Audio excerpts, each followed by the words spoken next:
I'm willing to bet that when you first read the title of this video, your brain automatically thought of Brian Williams, aka Bison Dele. While that's certainly a tragic story that definitely deserves attention, plenty of people already beat me to it. But not too many people have talked about the other basketball player that disappeared. Well, at least not to the extent of Dele. So without further ado, here is the story of Rico Harris, the player who mysteriously vanished into thin air.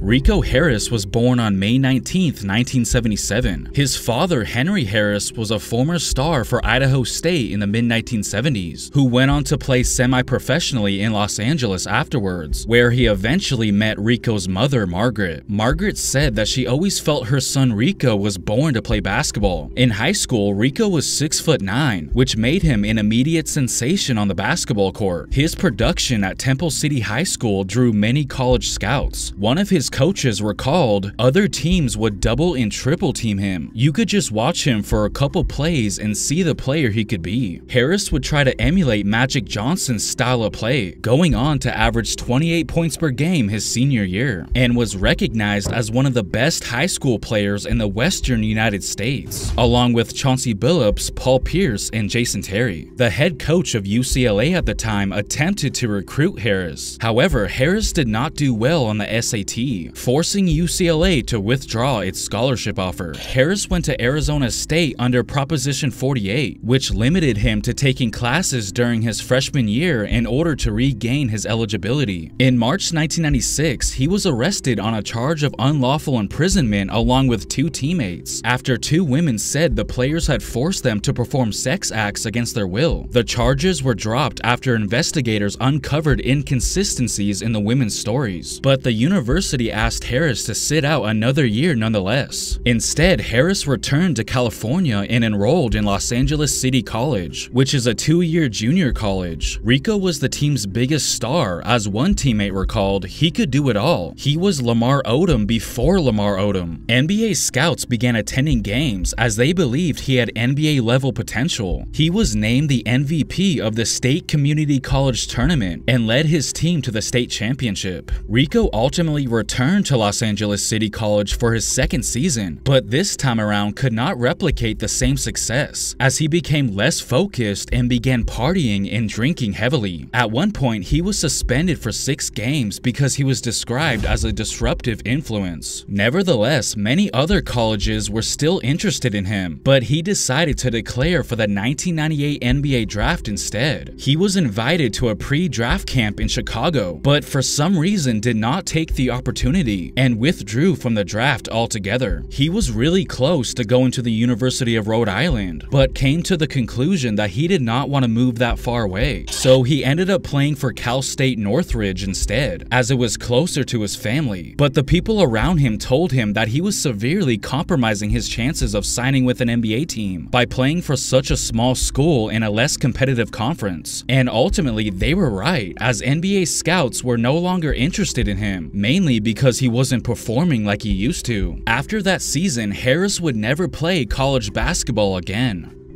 He played for short periods of time with a couple teams in the International Basketball League, before eventually joining the Harlem Globetrotters in the spring of 2000. He seemed to have fit in perfectly with the Harlem Globetrotters. However, a month after he joined the team, he got into a fight with some people in South Los Angeles, leading to someone hitting him on the back of the head with a baseball bat, and soon after started to have intense headaches as well as trouble keeping his balance, leaving him with no other choice but to leave the Globetrotters. At the young age of only 24, his basketball career was officially over. He then moved back into his mother's house and had absolutely no idea what he was going to do with his life. So he soon returned back to drinking and drugs. He was very depressed for years, where he wouldn't even watch a basketball game. That obsession, instead of basketball, became drugs. Did you know what he was using at the time? I think he was using speed, and I think at some point, speed became meth. I thought in my heart that there's no way that this can continue. Like this only ends two ways. He's either dead or he stops doing this.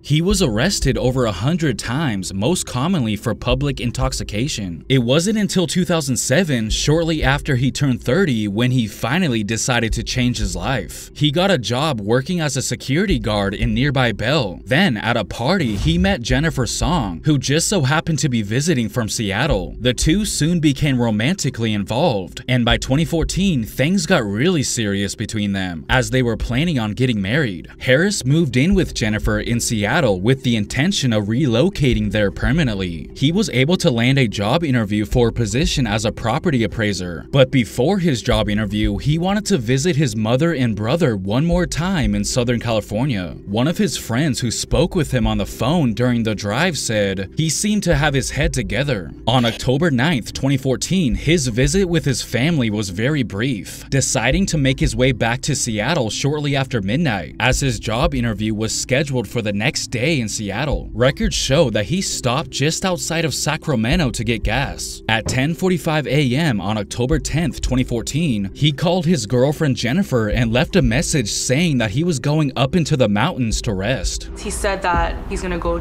towards the mountains and just kind of unwind.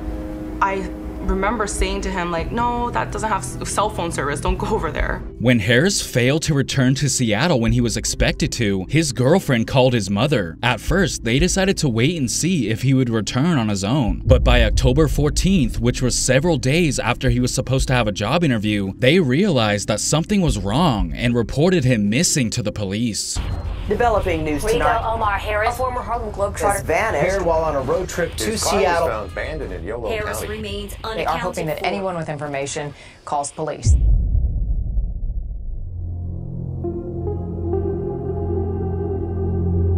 That afternoon, a Yolo County Sheriff's deputy discovered a black Nissan Maxima in the parking lot at Cache Creek Regional Park. The next day, the deputy noticed that the car hadn't moved, so he checked the registration and learned that Harris hadn't been heard from since October 10th. So they contacted his mother and informed her that they found his car, but not him. Yolo County Sheriff's Detective Dean Nyland had this to say: "How does this guy not pop up somewhere? I mean, big guy has to eat 3 or 4 times a day. I can see how a lot of people who don't stand out can disappear, but this guy stands out." A search of the area began shortly after. They were assisted by teams on all-terrain vehicles and helicopters. An airplane with a heat-seeking camera flew over the area, and search dogs were brought in as well. But unfortunately, after 3 days, the searchers found nothing. Remember, Rico at the time was 6'9" and weighed 300 pounds. People could not imagine how such a large person could have disappeared completely. We don't want to think about the worst, so right now I'm keep myself very optimistic. I'm not really letting my mind wander anywhere else.